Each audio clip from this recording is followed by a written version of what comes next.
Inside rein. Don't let his head tilt to the outside. Alright, bring him through the middle. Go the other way. A little bit more. Keep him coming. Keep him going. Don't let him stop. There you go. Good job.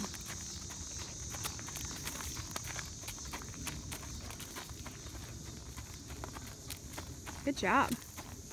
Alright, now tell him to stop. Now back him up.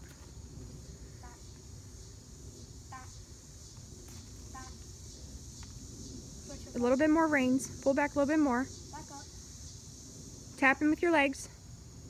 Bump him with your legs. Bump, bump, bump. Pull back more with your reins. There, now bump him. Alright, now drop him. Good job.